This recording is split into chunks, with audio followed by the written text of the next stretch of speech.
Welcome to the Damascus Road podcast. On the road to Damascus, Paul had a radical encounter with Jesus and his life was changed forever. That is what we hope and pray for here. Now, on to this week's episode. It was New Year's Eve in 1995. And everyone was off at some party, ringing in the new year, except for you. No one had invited you, and you wouldn't have gone anyway. No one wanted you there.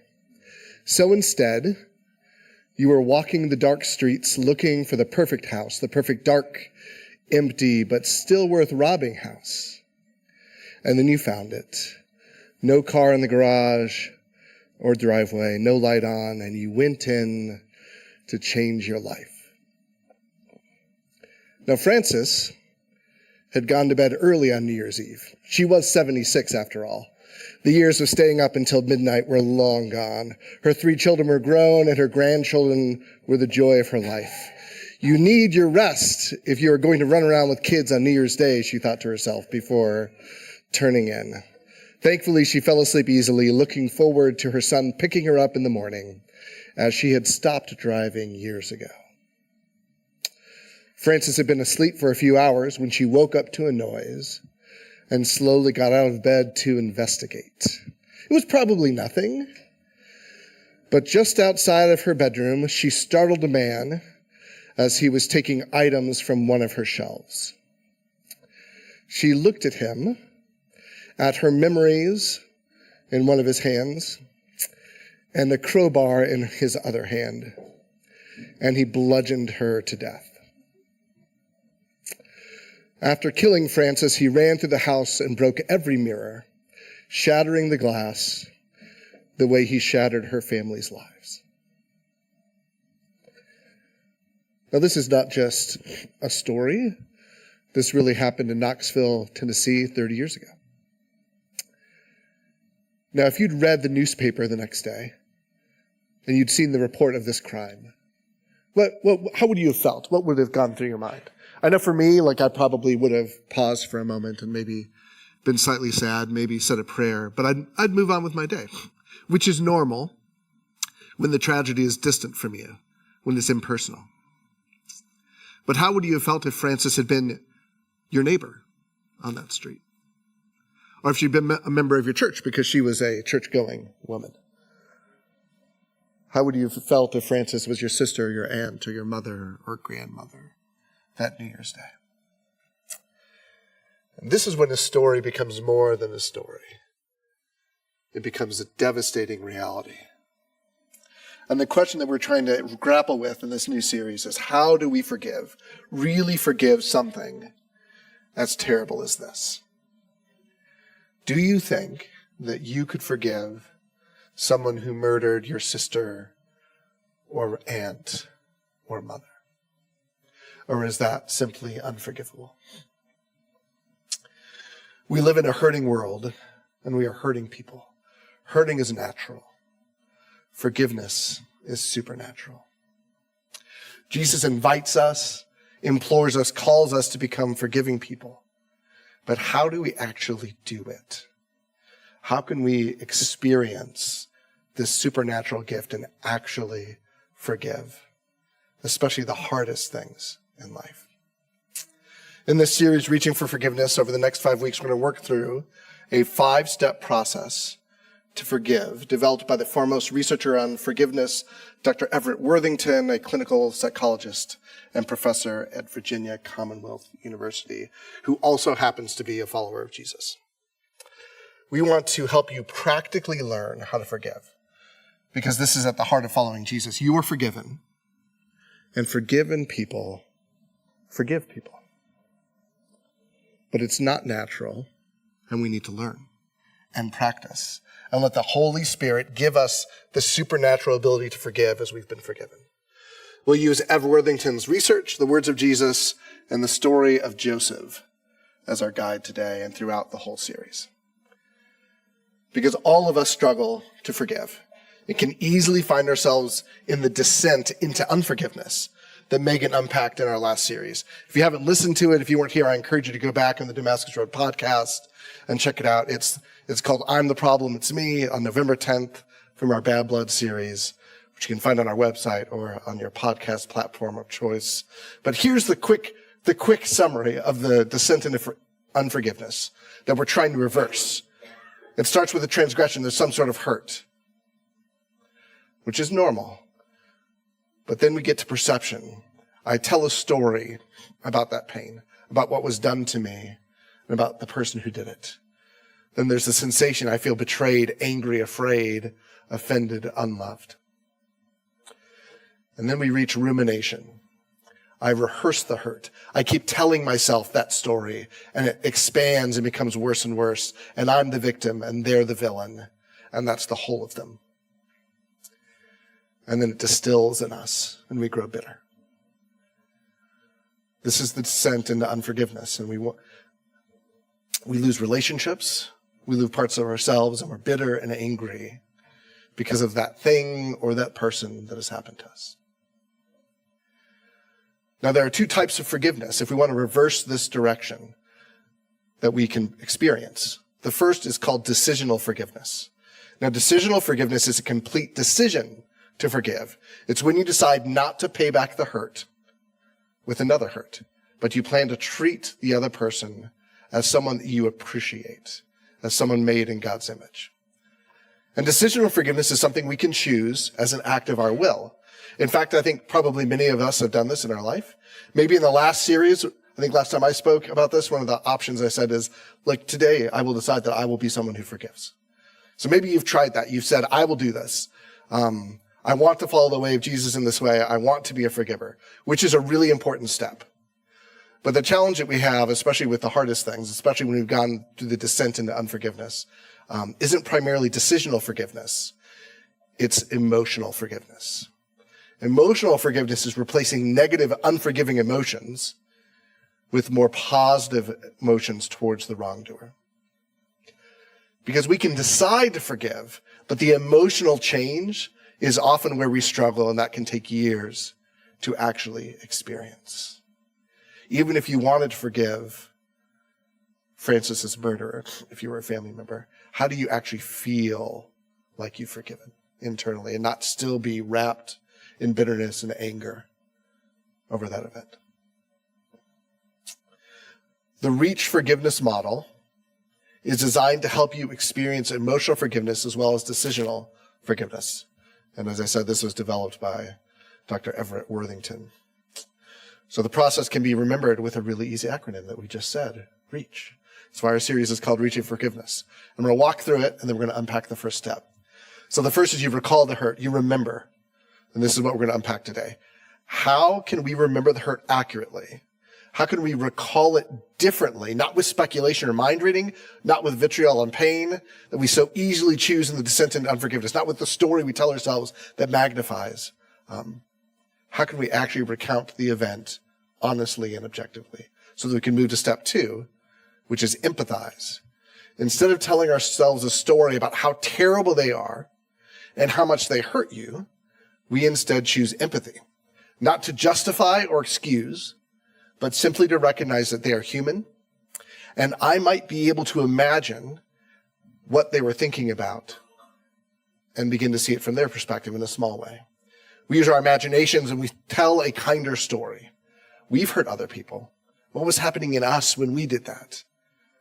And then we begin to consider what might have been happening in them when they hurt you. Third, you give the altruistic gift of forgiveness. Because forgiveness is a gift. It's no coincidence that the word give is in it. I've been forgiven by God and by others. Just as I've been forgiven, I can forgive. But this is miraculous. It's not only that God forgives, people forgive as well, right? If they can do it, maybe I can do it. If I've been forgiven by others, maybe I can forgive. So we choose to give a gift that is undeserved because something really wrong was done. And we forgive. But that's not the end. The fourth step is that you commit to the forgiveness that you experienced. Now, this can be as simple as writing yourself a note. I forgave on such and such a day, at such and such a time, this person, this hurt. I've committed myself to forgiving this hurt. And then finally, you hold on to the forgiveness when you doubt. Especially with the deepest hurts, forgiveness is more than a one-time decision and more than just a simple commitment. It's a process that we continue to choose in the face of pain. I will probably doubt. I could be hurt again. I could move into confirmation bias, right? Where everything this person does feeds my negative narrative, my negative emotions about them. If I'm hurt again, I can remind myself that I'm someone who's chosen forgiveness. And that what I'm feeling is the same conditioned response that I feel when I scraped a knee or when I burned my hand on the stove and I get near the location of that hurt again. Trying to forgive is like medication you might take for a disease that causes a fever. The first dose might bring down the fever, but the fever might return. You might have to take several doses before the disease is gone. Now, we have the REACH workbook available for you printed. You can also download the digital version from the link in the Bible app. So if you're following along in Church Center, click on the message and slides. It'll take you to the Bible app, and you can go directly to the digital place and download it for yourself. There are physical copies up here. And if we run out of physical copies, if you mark that you'd like a physical copy on your digital communication card today, we'll bring you one next week. Because it's a process that you can actually go through. It's got 12 different lessons. It's designed to be done in under 2 hours. But to actually tangibly work through something that you're struggling to forgive and begin to find some emotional release, even in 2 hours. So this morning we're going to start with R, recall the hurt. One of the biggest problems here is that human memory is notoriously unreliable. There's a lot of research here that you can read, and most people think that our memories kind of work like a video camera. It's accurate and factual and free from bias, which could not be further from the truth. For instance, have you ever disagreed with someone about what actually happened in a class or a meeting that you were both present at? I know I have. In fact, I recently had a conversation with someone where we had almost diametrically opposed memories of what occurred at a meeting. We had totally different memories, and we had to simply agree to disagree, as there was no recording. Though I did consult someone later who was at the meeting, who agreed with me. Victory. I've been vindicated. My memory is far superior and totally free from errors. I don't know how yours is, but though I imagine that the person I disagreed with may have found another person that was at the meeting and spoken to them, and they may have agreed with them. I don't know. Now, I had a front row seat to one of these memory disagreements over Christmas when we were with Megan's family. My lovely wife and her mother were sitting at the table discussing pets. My wife's family has had a lot of beloved pets, and apparently they dabbled in some non-traditional pets, and I just mean non-traditional, not like cats and dogs. This Christmas, they were particularly reminiscing about the infamous disputed rodent named Gracie. Megan was convinced that this pet was a gerbil, while my mother-in-law was adamant that it was a hamster. And they went on for like 10 minutes saying gerbil, hamster, hamster. And I thought someone was going to let it go, and they didn't. They just kept going. Like, no, I'm telling you. And I was like, why is this even happening? Why does this matter? Who cares? I don't know the difference between a hamster and a gerbil. One has a tail, maybe? This is the most ludicrous argument I've ever been around. Can't someone just whip out a picture of little Gracie and settle it once and for all? Oh, that's right. There weren't like camera phones back in the early 90s. And if they were, Megan's family certainly didn't have them. So we just have these two apparently at odds memories of whether it was a hamster or a gerbil. Now, there are a few reasons that our legal system requires multiple eyewitness accounts and considers video evidence even better. But one of the primary ones is that human memory is fallible. Most scholars who do research in this area say that our memory is a lot more like an old man sitting around a campfire telling stories. Or maybe like an older woman with her daughter in a cabin over Christmas. Something like that. It just may or may not be accurate. Our memories tend to be unreliable because we expect whole, complete, understandable stories. So we often fill in the blanks. And this is what we mean when we say we tell ourselves a story. The story we choose to tell is critical to forgiving and having long-term relationships. The story we tell ourselves can fuel our anger and unforgiveness, or it can move us towards forgiveness, and we get to choose what story we tell. Not only do we make sense of life through story, we have a self-serving bias, right? We are often the heroes or the victims of the story. We give ourselves the benefit of the doubt, but see others through the pain that they've caused us, instead of as a person who has good days and bad days, just like we do. Now, there's a story in the Bible that's good, instructive here. Joseph's story in Genesis is instructive on this journey to forgiveness. It can help us understand this recall event a little bit better. It's the climax of the book of Genesis, which is full of family dysfunction and hurt. Now, families are often the source of a lot of pain, and forgiveness is vital for a family to be more than just an acknowledgement of shared blood.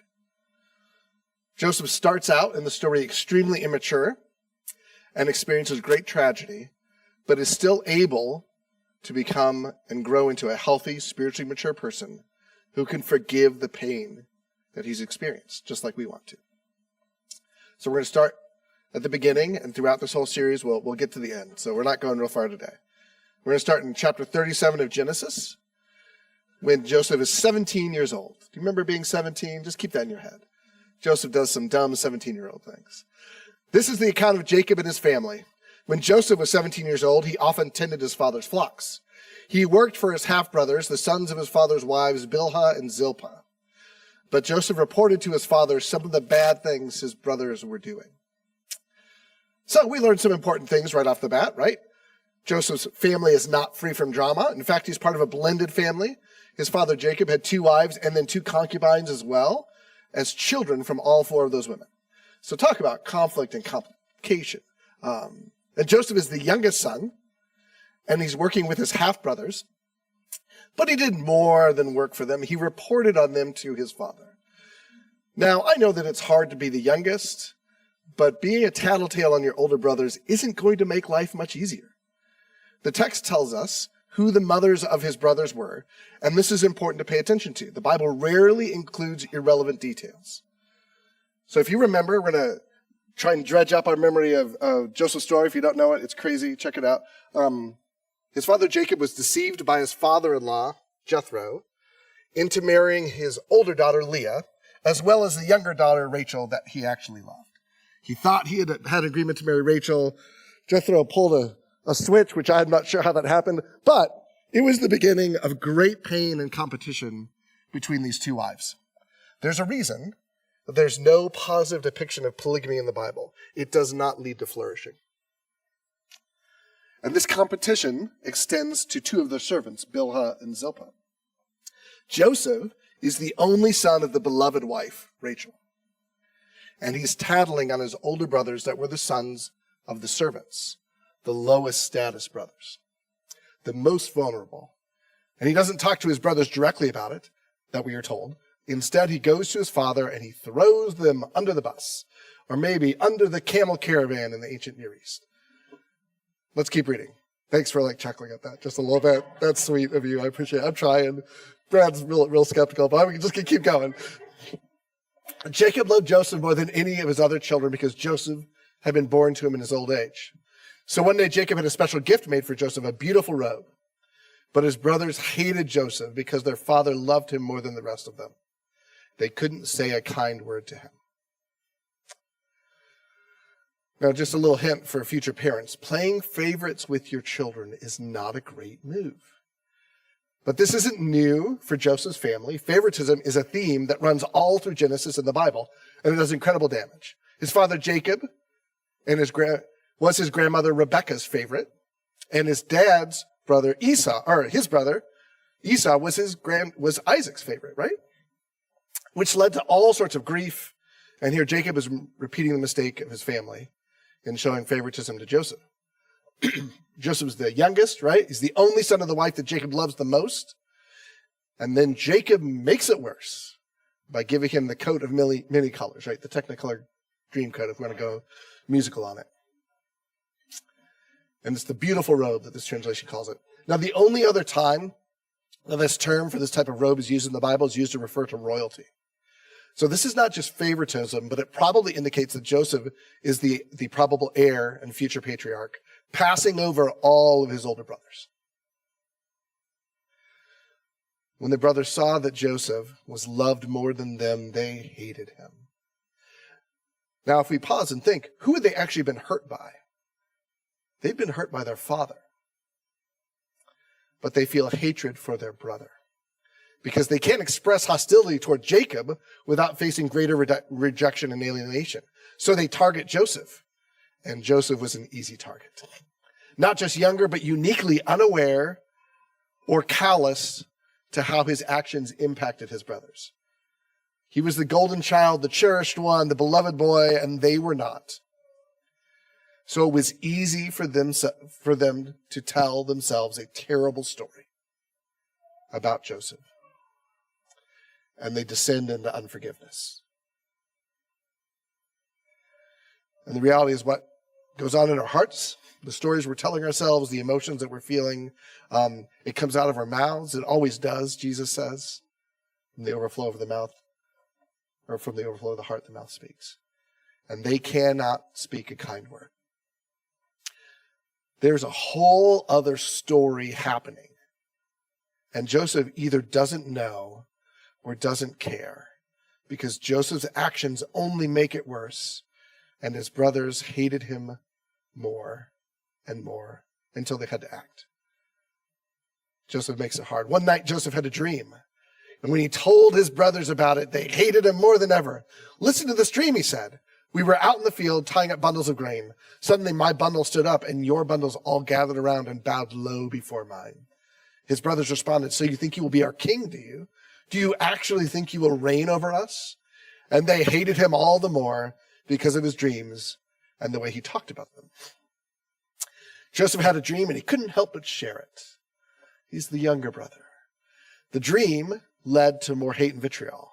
Now, there's no indication here that Joseph understands that power is to be used to serve. He'll get better here, but he doesn't get it yet.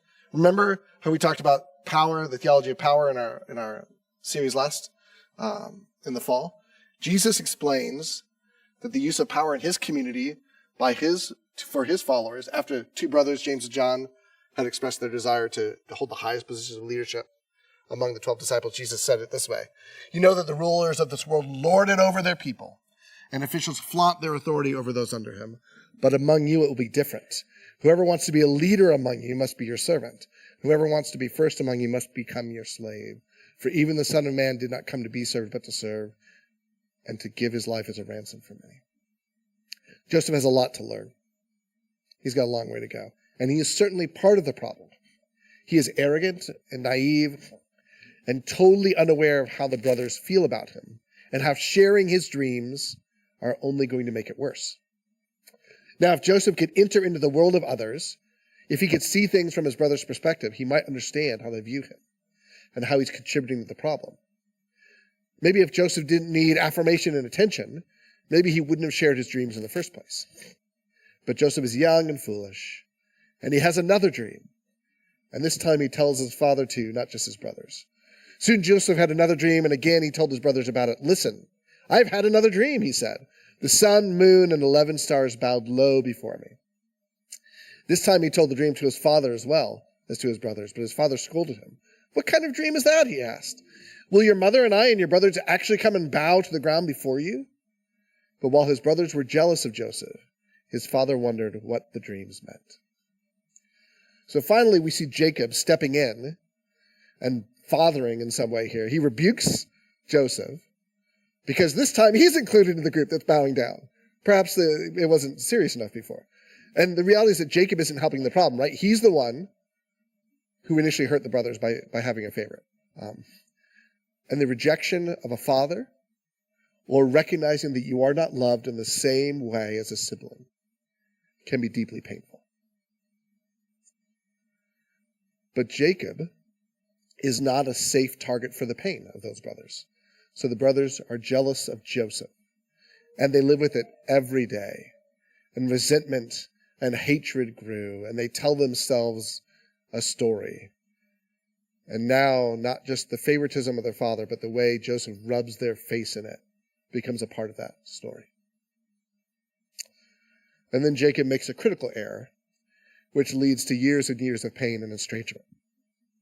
Soon after this, Joseph's brothers went to pasture their father's flocks at Shechem. When they had been gone for some time, Jacob said to Joseph, "Your brothers are pasturing the sheep at Shechem. Get ready, and I will send you to them."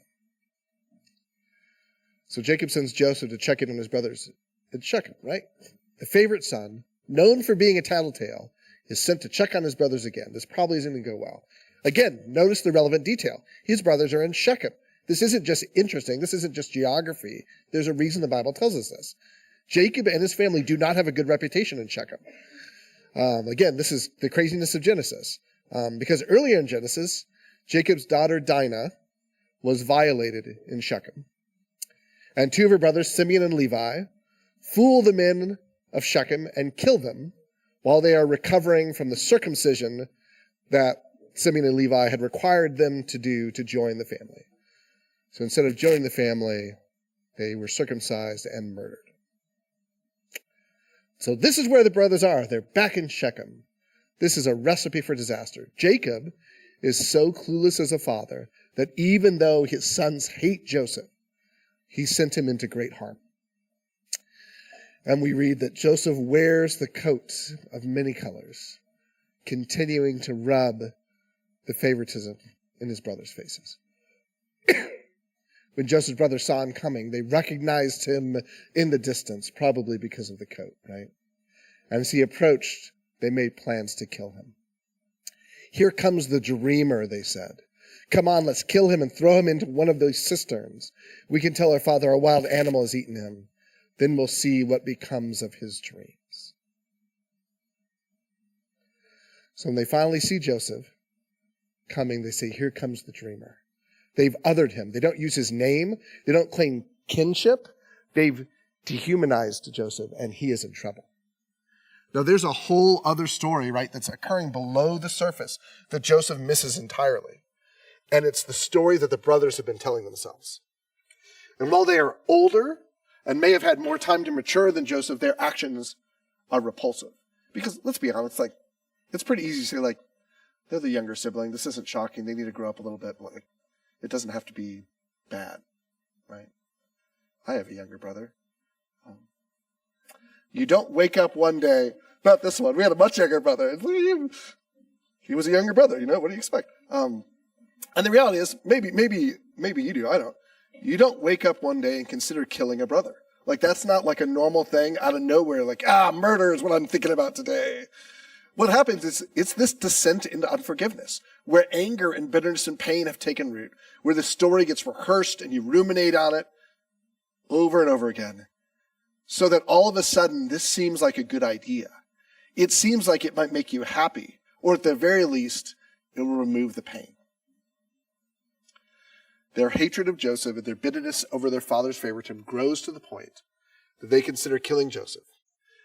Now, thankfully, we wouldn't have much of a story if they actually did that. Instead, they fake his death at the hands of animals and instead sell him into slavery. They lie to their father about Joseph's fate and hope that they will never see their brother again. They take revenge on their youngest brother, who is immature and arrogant, but ultimately just young and probably looked up to many of them. And they sell him into slavery and lie to their father about his favorite son's fate and assume that this is the end, right? And if you notice, in this passage, we get vivid descriptions of what the brothers think and feel and what Jacob thinks and feels and what he's blind to, but we don't have any clue what Joseph thinks. All we have are his words and his actions.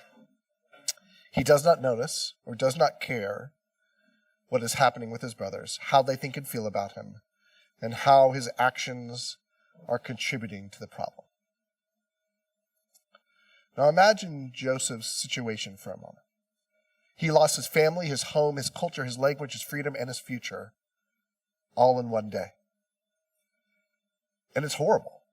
And it doesn't get much better initially. In Egypt, after gaining the trust of his master Potiphar, he's falsely accused of rape by his master's wife and then thrown into prison, where he remained for years. Which seems like a recipe for bitterness and brokenness, right? This seems like the descent into unforgiveness is just calcifying. Joseph had lost everything and is unjustly imprisoned. But for Joseph, this was actually the place where God forged his character and grew him into the man he was going to become. And all of us know people who've experienced terrible things in life. Some of us have experienced terrible things. Life can be full of struggle, challenge, failure, and sadness. But some of the time, the people who go through challenges are broken by them. And some of the time, they are forged in the fire into an incredible person of faith and love by God. Some of the most joyful people I've met have been some of the poorest by American standards. And some of the most depressed, bitter, angry people seem to have everything they need to have a good life. It's not what we have or the challenges we face, it's how we respond to them and to God's incredible grace. Will we descend into unforgiveness, or will we instead reach for forgiveness? If Joseph can come through his loss of everything and imprisonment transformed, then I think that there's hope for us too. And we'll dive into a story, we'll unpack the whole thing over the next 4 weeks, because it's so striking and it's helpful, because we want to go on that journey. We want to become forgivers like he became. Joseph did it, and you can too. So let's pause and just consider for a moment the moment of Joseph's betrayal. Imagine the thoughts he might have had when he was lying in that cistern, waiting to be taken away. Imagine the hurt and bitterness and anger and sorrow, the betrayal of older brothers. He's the youngest, and instead of protectors, he had perpetrators. Now imagine for a moment that this is the pain that needs to be forgiven. The first step in the process is to recall the hurt. When we recall the hurt, we don't deny that we've been hurt. There's no denying what's happened to Joseph, right? But we can go back and look at it, not dwelling on our victimhood, not rehearsing what a terrible person the one who hurt us is, as we are so prone to do. In unforgiveness, we often want to reduce the person to the hurt that they did to us. That becomes the whole of who they are. They're the villain, we're the victim. But that's what we're trying to avoid. Recalling isn't pretending that you weren't hurt, but it is trying to go back and understand, to look at it objectively, not to excuse or dismiss the hurt, but also not to ruminate on it or rehearse the hurt either. Now, it's good for our souls to believe that people are doing the best that they can, even if it isn't always true, at least on first blush. I struggle with this idea that, people are doing the best they can, because I know that I'm not always doing the best that I can, right? So it's really hard for me to think that everybody is, because I know I don't. But what I think that we could affirm graciously as we recall the hurt is that people do what makes sense to them in the moment. They do what they think will make them happy or what will relieve the pain, right? I think the brothers did what made sense to them in the moment, even if they weren't doing the best that they could, I don't think, right? People act in their best interest, as best they know how, just as we often do. And just understanding that can help give us a little bit of grace for the person that hurt us. So start to forgive by recalling the hurt the way a reporter or maybe a historian would do it, objectively as a third party, and try to be able to describe the event, the pain that you have that you need to forgive in a way that everyone would agree with, not speculating or filling in the gaps on what someone else was thinking, not villainizing the other person or making yourself a victim. To recall, we try to remove the emotion and pain from it initially, so that we can move on to the next step, which is empathy, which we'll look at next week. This is what Joseph needed to do. And it's what we need to do. We start trying to be objective so that we can move into the ascent, so that we can reach for forgiveness, instead of remaining in our anger and bitterness and the stories we tell ourselves. So for this week in our journey to forgiveness, here are a few things you can do. First, reflect back on your life and think of the hardest thing that you successfully forgave. What is a hurt, or who is a person that has hurt you that you actually forgave? Because if you can see that you have forgiven terrible things in the past, even if you're struggling with forgiving something recent or something particularly hurtful, you can have just a little bit of hope that forgiveness is possible with God's help in this instance as well. So think of the hardest thing you've successfully forgiven. The older you get, the easier this should be, hopefully. Or we're really becoming terrible people. It's one of the two, right? Secondly, think of one person and one hurt. We want this series to be practical and real. So the thing that we want you to think about is, who is the person that you struggle to forgive now? Not in the past, but now. That you struggle to see as a child of God. That you don't really want to run into around town or receive a text or email from. That when you see them or you hear from them, something in your chest tightens and your pulse quickens and you start to sweat. Because there's something there that's holding on to you. Is there a specific event or hurt that is tied to that person? Then think of that one hurt and try to recall it objectively, like we just talked about. Write it in a way that the person who hurt you might agree, yes, those are the facts of the situation. Don't excuse or condone or deny wrongdoing, but don't exaggerate it either. We're on a journey to forgiveness, which means something has actually been done that needs to be forgiven. It's not excused away, it was legitimately bad. But we have to write it out. We need to consider it without emphasizing how bad the wrongdoer is or how much we've been victimized, and expanding and telling a story that leads to bitterness. The fourth thing you could do is work through the first 4 lessons in the Reach Forgiveness Workbook. We have some copies up here. You can download it from the Bible app. And what it will tell you to do is use this one person, one hurt as the focus of your journey to forgiveness. And it will go into way more in depth. It has exercises that are self-guided that you can do, though it's obviously good to be able to talk through this with someone else. Each lesson is designed to take 10 minutes. Your mileage might vary here, but it's doable. It's supposed to be able to be worked through in less than 2 hours. And if you remember our last series, we're probably not as good at forgiveness as we think we are. There's probably a person or a hurt that we should work on a little bit. And we want to become forgivers. Finally, if you do nothing else, I encourage you to do this. Pray Jesus' words in the Lord's Prayer each day as a refrain as we work through this practical series on forgiveness. Forgive us our sins as we have forgiven those who sin against us. Forgive us our sins as we have forgiven those who sin against us. This is what Jesus encourages his followers to pray. Part of a larger section, but in this instance, if we want to become forgivers, if we want to go on the ascent to forgiveness, we need to start somewhere. Because this is a journey that we can go on, and God can help us with. We can become forgivers, and it starts with recalling the hurt accurately, which we'll work on together shortly during our reflection time. So on New Year's Day, 1996, Everett Worthington's phone rang at 7 a.m. Who would be calling that early on New Year's? It was his brother Mike, and what Mike told him would shake Ev to the core. His mother, Frances, had been murdered during a home invasion the night before. Everett Worthington, the foremost researcher on forgiveness, had become an expert on the practice. He'd done research for 7 years on forgiveness, and he turned in the manuscript to a book on the topic to a publisher. And then he reached a crisis of forgiveness. Talking with his sister about what had happened, he was full of rage and anger. His mother had been bludgeoned to death with a crowbar in a senseless crime.